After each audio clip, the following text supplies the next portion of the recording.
یہاں کا ایک نبی تھا، وہ کیا کہتے ہیں، سینٹ فوناسیسی، اس کو دکھایا گیا کہ چرچ گر رہے ہیں، اس نے ہاتھ سے چرچوں کو گرنے سے روکا. وہ اس کا مضمون یہ سمجھا کہ میں اس سے بھی بڑا چرچ بناؤں جو عیسائیت میں ہو. مطلب یہ تھا کہ یہ جھوٹے عقائد جو ہیں عیسائیت کے، ان کو دور کر. اب وہ اصل مضمون کو نہیں سمجھ سکا، تو بہت دفعہ انبیاء جو ہیں وہ غلطی کھا جاتے ہیں ان چیزوں کے اندر. تو اس خواب میں بھی بڑی غلطی یہ ہوئی کہ ابراہیم غلط سمجھا، وہ مطلب کچھ اور تھا. وہ لے کے چلا پھر صبر پہ اسحاق کو. وہ 3 گھنٹے کا راستہ تھا موریا کا، تو وہاں پہ 3 دن میں پہنچ رہے، آگے کچھ دکھایا نہیں گیا. تو یہ سارے واقعات، اس میں انسانی غلطی ہو سکتی ہے، بہت سی غلطیاں ہو سکتی ہیں، اور ان انبیاؤں کی غلطیوں کو، اس کالے کبے کو چھٹا کیے جائے، اسے کہتے ہیں انتہا پسندی، اندھا پن.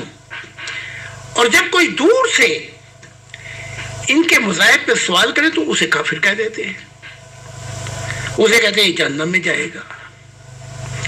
اور میں نے اکثر دیکھا مسلمانوں اور مذہبوں کی روحوں کو اکثر جہنم میں یہ جاتے ہیں کہ چہرے بگڑے ہوئے ہیں، جیسے 2 کار ایکسیڈنٹ کھا جاتی ہیں. اور وہ لوگ جو خدا کو مانتے بھی نہیں لیکن ظلم نہیں ہے ان کے ہاں، ان کے چہرے بھی میں نے اچھے دیکھے. یہ لمبا مضمون ہے. محترم زاہد خان صاحب، سوال تو بہت ہیں لیکن انشاءاللہ ریمیننگ کوشچنز ٹمارو ٹیوزڈے کو لیں گے انشاءاللہ. تو کافی پروگرام لیٹ ہو گیا تھا، دیر سے آپ تشریف لائے، تو اگر 1-2 سوالات اطہر بھائی کے پاس ہوں تو وہ لے لیں تاکہ سر ہم کنکلوڈ کریں آج کے لیے، because after 2 hours we are having some other programme. آپ تشریف لائے، بات چیت ہوئی، سوالوں کے جواب دیے، اس کے لیے بہت بہت شکریہ. اوور ٹو اطہر بھائی.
جی خدا کی سلامتی. جی حضور، ہمارے ایک ممبر کا سوال ہے، وہ پوچھتے ہیں کہ اگر خدا کی ذات کو ابراہیم، حضرت ابراہیم جو نبی ہیں، ان کے بارے میں، ان کی وفا کے بارے میں کیا ان کو نہیں پتا تھا جو انہوں نے ان سے یہ قربانی طلب کی؟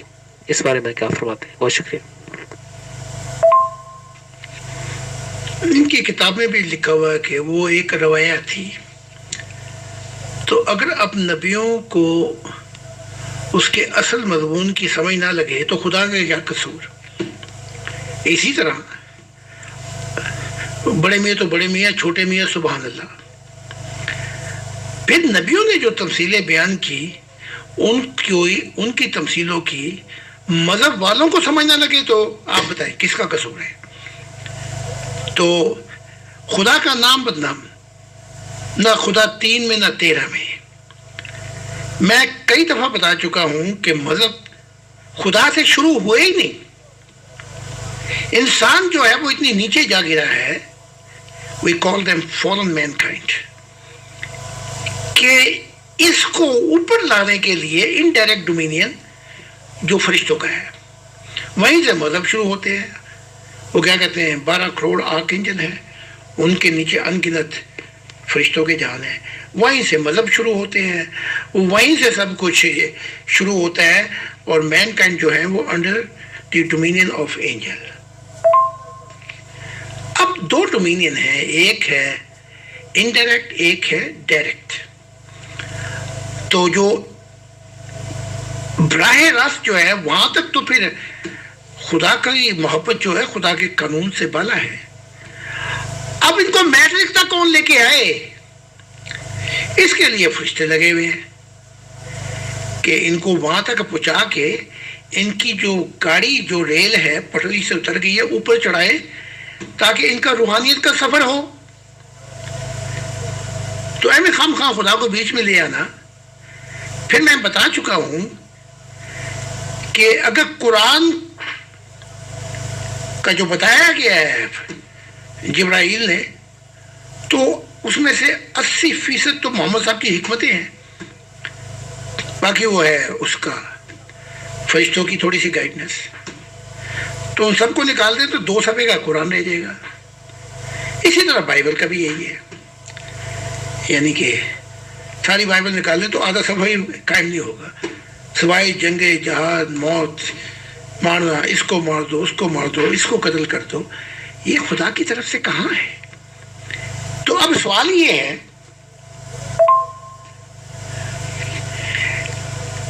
یہ پہلی دفعہ یہ واقعہ ہوا ہے کہ مسیح خدا نے اپنا دل بنایا اور یہاں سے خدا کی دنیا شروع ہو جائے گی. خدا کا خاندان، خدا کی سوسائٹی، خدا کی قوم، خدا کی دنیا. اب یہاں پر پہنچ کر پتہ لگا کہ مذہب بھی یہیں سے شروع ہوئے، شریعتیں بھی یہیں سے شروع ہوئی. یہ اربوں سال کی کہانی ہے. ہم اپنی بات کرتے ہیں 6000 سال کی کہانی کی جو یہ عراق میں آیا تھا. یہ سارا کرتا رستہ جو کچھ ہوا ہے ابھی تک، اب میں بتاتا ہوں تو کہتے ہیں کہ اس کو قتل کر دو، اس کو مار دو.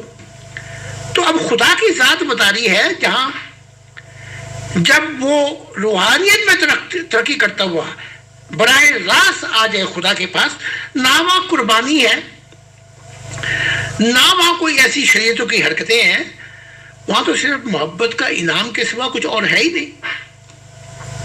جب آپ اس چیز کو جان جائیں گے اور یہ 21ویں صدی کا نیو ہیومن ایرا کہ جہاں سے براہ راست خدا کو جانے گی انسانیت، تو میں خدا کے دل کے راز بیان کر رہا ہوں تاکہ یہ مسائل حل ہوں اور یہ کچی پکی کے اندر جو پھنسے ہوئے ہیں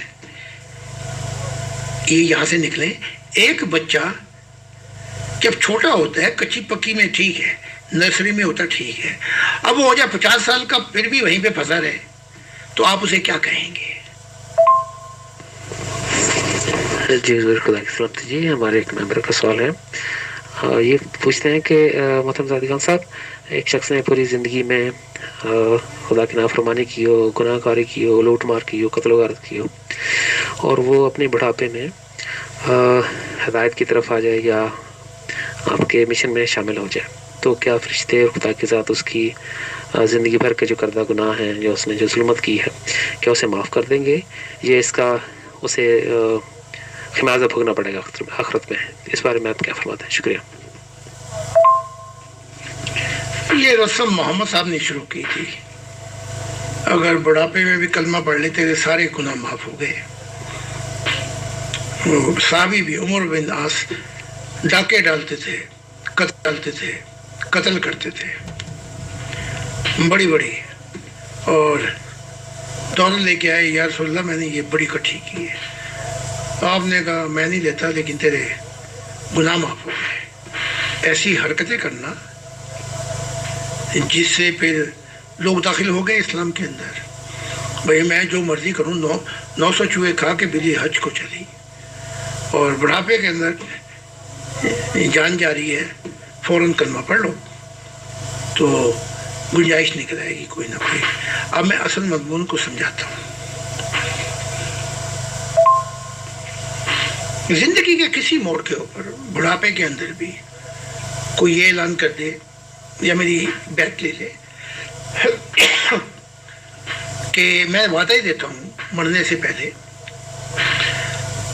اگر میں زندہ رہا تو میں ان وعدوں کو پورا کروں گا. جیسے وہ ملک شاہد تھے ہمارے، کچھ مہینے کیا کرایا کچھ نہیں، وہ پھر بیمار رہے وہ کہتے تھے میں دل سے بدل چکا ہوں، اور مر گئے۔ مرے تو وہ جو روح میں اندھیرا ہے وہ تو نہیں جائے گا ایک دم، میں آپ کو سمجھا رہا ہوں۔ تو اگر کوئی ممبر بڑھاپے کے اندر وعدے دے بھی دے تو میں یہ کہوں بھائی سب کچھ معاف ہو گیا، نہیں۔ ہاں یہ ہوگا وہ مر گیا، وہ جائے گا تو وہیں پہ جہاں کی اس کی کالی روح ہے، لیکن وہاں پر اس کو موقع ملیں گے کہ وہ اوپر جا کر کچھ وقت گزار سکے اور خدا کی معرفت الہی کی وہ نور جو ہے وہاں نیچے پھیلا سکے، جو اس کی دنیا ہوگی، جو اس کی دنیا ہوگی۔ تو یہ بھی بہت بڑا کرم اور عنایت ہے کہ اگر وہ 9 ماہ جہنم کے اندر ہے یا کسی اپنی حرکتوں کی وجہ سے یا درمیانی دنیا میں ہے، تو اس کو کم سے کم 3 ماہ مل رہے ہیں کہ وہ اوپر جا کے اپنی روح کا گند دور کر سکے اور پھر اپنی دنیا میں آ کر وہ روشنی انسانوں کو بھی دے۔